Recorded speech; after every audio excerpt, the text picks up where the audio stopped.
저쪽. 데니스 흥입니다. 흥. 데니스 흥. 우리가 미래를 살아갈 때 가장 중요한 것은 상상을 현실로 만드는 힘입니다. 그렇다면 상상을 현실로 가능하게 하는 그 힘은 어디에 있을까요? 그 힘은 창의력에 있다고 생각합니다. 창의력은 무에서 유를 만들고요. 전혀 다른 분야의 것들을 연결시키는 힘이기도 하죠. 그래서 제가 오늘 준비한 주제는 다름 아닌 코딩입니다. Computers are going to be a big part of your future. It's important for our country's future. You should learn a computer language because it teaches you how to think. Hour of code. Hour of code. 현재 전 세계는 코딩 열풍이 불고 있습니다. 그 열풍엔 한국도 빼놓을 수는 없죠. 코딩 교육이 의무화되면서 관심이 커지고 있는데요. 요즘 너도 나도 안 배우면 불안하다는 코딩. 대한민국에서 올해 초등학교 5학년 때부터 코딩 의무 교육이 시행되고요. 현재 학부모들 사이에서는 국영수 과목에 코딩을 붙여서 국영수코라는 신조어까지 탄생시켰습니다. 그렇다면 실제 학부모님들은 코딩에 대해 얼마나 알고 있을까요?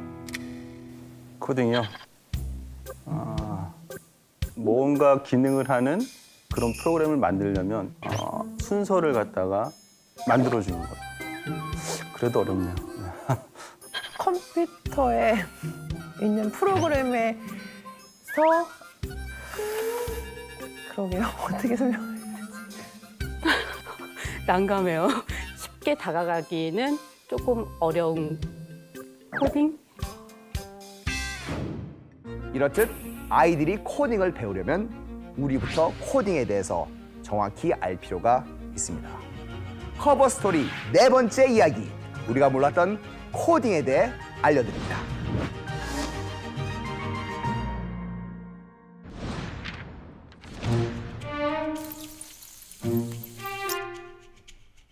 코딩이다, 코딩.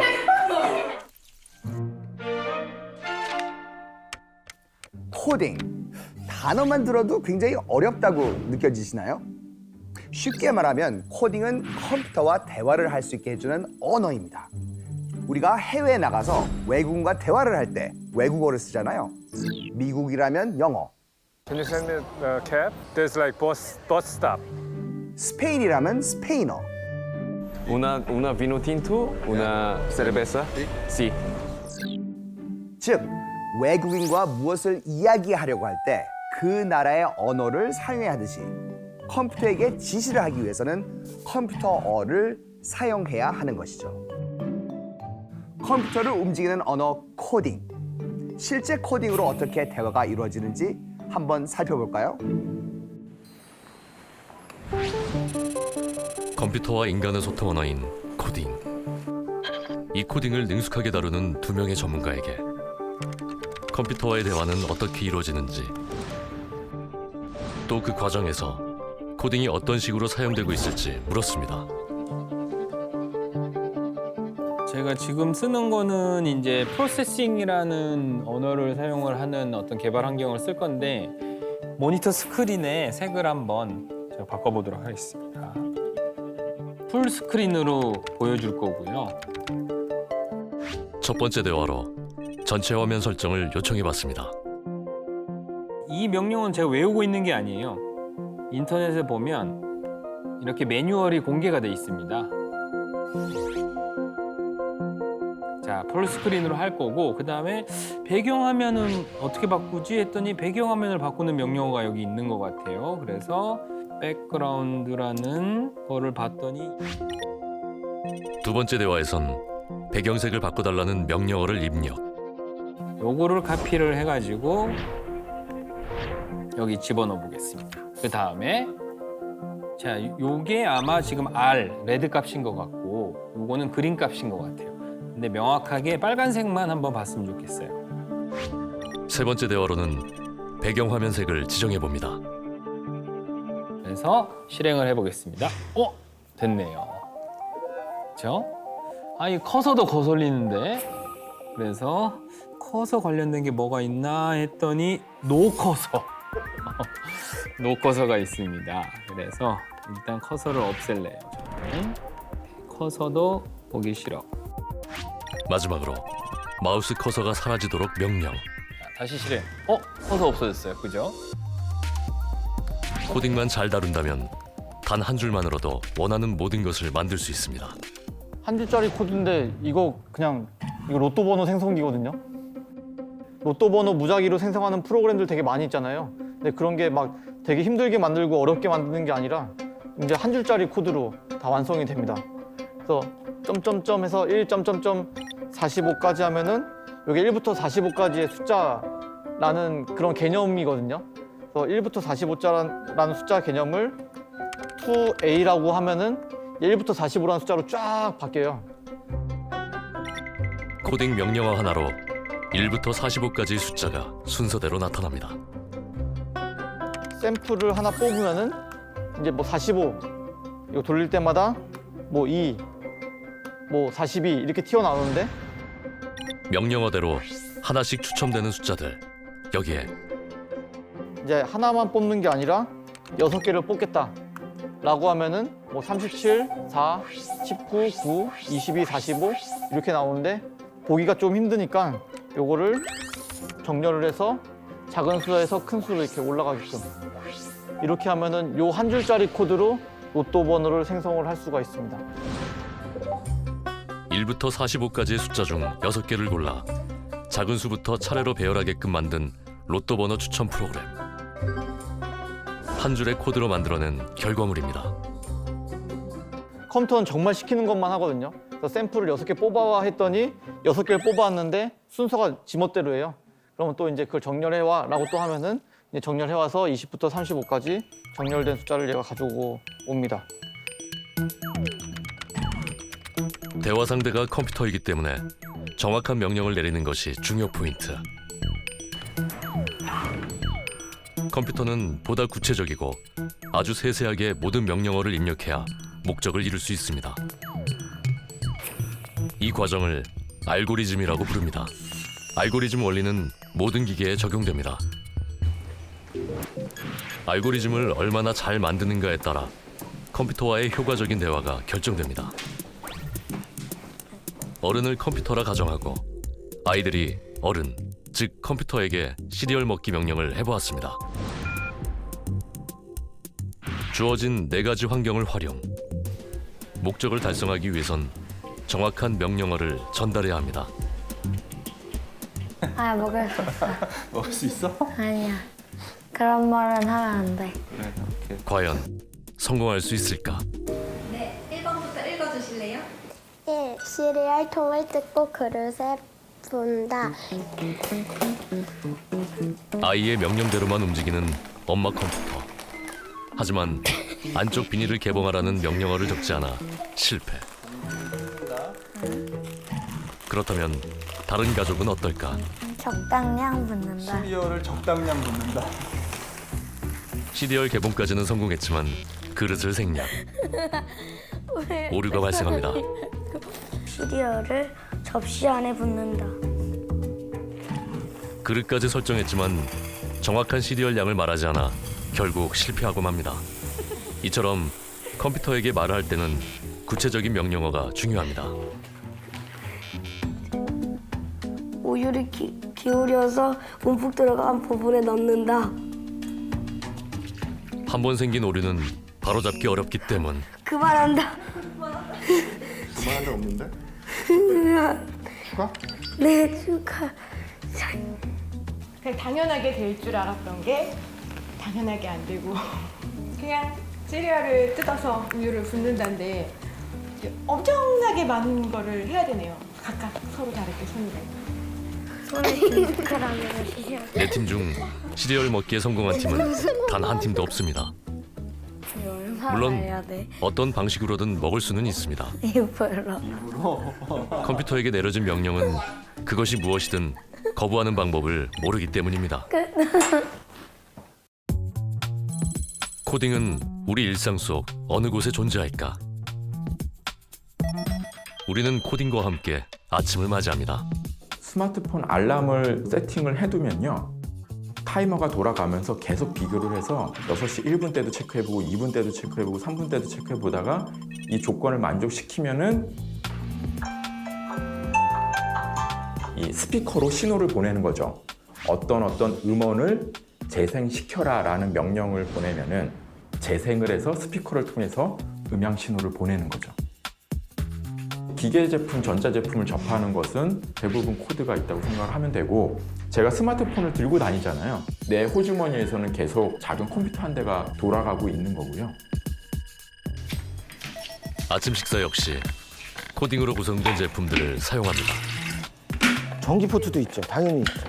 물의 양을 딱 봐서 버튼 눌렀는데 이게 가열이 되잖아요. 그럼 이게 이제 온도가 100도가 돼서 끓기 시작하면은 그 온도를 감지해서 더 이상의 가열을 하지 않도록 코드화되어 있는 거죠. 출근을 하는 동안에도 코딩은 늘 함께합니다. 지하철 개찰구에 대시면은 일단 얼마 500원이나 1000원을 차감하는 코드가 들어있을 거고, 우리가 이제 지하철역에서 이렇게 기다리면은 언제쯤 와? 이게 항상 궁금하잖아. 지하철 전동차도 코드로 당연히 운행이 되겠죠. 여러 가지 관제를 하는 거죠. 회사 입구에서도 코딩을 마주합니다. 자동 회전문 같은 경우는 코딩이 들어가 있는 거죠. 어떤 회전문은 조금 빨리 돌고 어떤 회전문은 조금 천천히 돌거든요. 그런 것들은 다 뭐냐? 코딩으로 조정하는 거죠. 건물 내 엘리베이터 역시 엘리베이터 자체는 굉장히 복잡한, 그건 진짜 고급 코딩이 들어가 있는 거고요. 4층이라서 4층에서 버튼을 누르면은 그걸 인식한 엘리베이터가 딱 서요. 내가 정지하는 조건을 만족시켰는가를 따져서 만족시켰다고 판단되면은 정해둔 동작이 일어나도록 하는 것. 사무실에 도착해 컴퓨터를 켜면 그야말로 우리는 코딩의 홍수 속에 빠지게 됩니다. 당연히 일상 기기들이 전부 다 연결이 돼서 내가 해야 될 귀찮은 일들을 대신해주고 더 완벽하게 컨트롤해주기를 원하기 때문에 전부 다 이것들을 코드화하고 있는 거죠. 우리 일상 어디에나 코딩은 존재했습니다. 2019년 현재 우리가 코딩을 배워야 하는 진짜 이유는 무엇일까? 우리가 코딩을 배워야 하는 진짜 이유는 미래 사회에 살아가는데 꼭 필요하기 때문입니다. 우리가 흔히 사용하는 내비게이션의 이동 경로를 파악하는 GPS 기능부터 자동문에 사용되는 사물 감지 센서, 현금 인출기에 쓰이는 인증 프로그램까지 모두 코딩을 바탕으로 한 소프트웨어 기술입니다. 소프트웨어 산업은 전 세계 IT 시장에서 54%의 비율을 차지할 만큼 미래 산업에 있어 절대 빼놓을 수 없습니다. 사무직, 제조업 등 710만여 개의 직업이 사라지는 반면 컴퓨터 관련 직업은 약 200만 개 증가할 것으로 조사됐습니다. 전에는 망치질랑 삽질로 의자도 만들고 책상도 만든다고 생각을 했잖아요. 근데 지금은 만든다 그러면은 어떤 소프트웨어를 만드는 게 제조 현장에서 만든다고 표현할 때 굉장히 많아요. 그러니까 소프트웨어 활용력을 가지고 코딩 능력을 기반으로 더 고도화된 일이 더 많이 생길 거라는 거예요. 코딩 기반의 기계가 보편화될수록 이를 다룰 전문가들이 많이 필요해집니다. 소프트웨어 산업의 최대 시장인 미국에서는 코딩 능력을 기반으로 한 근로자들의 소득 자체가 높습니다. 코딩으로 빅데이터를 다루는 데이터 사이언티스트의 평균 연봉은 약 1억 2,300만 원일 뿐만 아니라 미국 최대 직장 평가 사이트에서는 2016년부터 현재까지 3년 넘게 최고의 직업 1위를 차지했습니다. 그리고 작은 아이디어와 코딩이 만나 사회적 이슈를 불러 모으기도 합니다. 앞서 만난 두 전문가 역시 코딩으로 엄청난 일을 해낸 인물들이죠. 급성호흡기 질환인 메르스, 즉 중동호흡기 증후군 환자가 국내에서 처음 발생했습니다. 메르스 확진자 1명이 추가 확인돼 환자는 모두 186명으로 증가했습니다. 그 당시에 메르스가 한참 대한민국에 엄청나게 문제가 되던 시절이었는데 그때 정권에서는 메르스가 발병한 병원이 어딘지 공개를 아예 안 했거든요. 그래서 사람들이 막 오픈해라, 정보를 공개해라 막 시위를 하면서 사람들이 서로를 믿지 못하고 되게 이상한 공포 분위기가 사회적으로 전반적으로 형성이 됐는데 지난 2015년 급작스러운 메르스 사태가 발생하자 엉뚱한 병원 명단을 유포한 사람들이 잇따라 경찰에 붙잡혔습니다. 그거의 출발점은 정보가 공개되지 않았다는 점이고 사실 정보 공개가 가장 쉬운 건 인터넷이고 그걸 인터넷에 다루는 언어는 코딩이기 때문에 내 친구가 그리고 제가 소프트를 해가지고 메르스 지도를 만들었습니다. 메르스 확산 정보를 실시간으로 알려주는 일명 메르스맵이 탄생. 당시 시민의 제보와 온라인상의 정보를 취합해 검증된 사실만으로 사이트를 운영했습니다. 놀라운 점은 이를 만드는 데까지 걸린 시간이 겨우 2시간. 그날 만든 당일날 560만 명 정도가 접속을 했었죠. 페이지 뷰는 거의 억 단위가 넘어갔었고 그래서 너무 신기하게 사회현상이 딱 생겼을 때 온라인에서 코딩으로 그 사회현상을 풀려는 노력들이 굉장히 많이 일어나고 있다고 생각을 하거든요. 정부가 메르스 확진 환자가 발생했거나 환자가 거쳐간 경유병원 24곳을 공개했습니다. 사실 뭐 광화문에서 되게 목소리를 많이 내신 분들이 있는데 이제 약간 시대가 변해서 온라인으로도 충분히 자기 의사 표현을 할 수 있고 그냥 자기가 온라인에서 힘을 발휘했을 때 영향력이 더 큰 세상이 됐다라고 저는 생각을 하거든요. 그래서 오프라인과 온라인이 동시에 존재하는 세상에서 점점 그 힘이 온라인으로 넘어가고 있고 거기에 중심에 코딩이 있고 코딩을 할 줄 아느냐 안 할 줄 아느냐는 사실 되게 다른 차원의 게임이 된 거죠.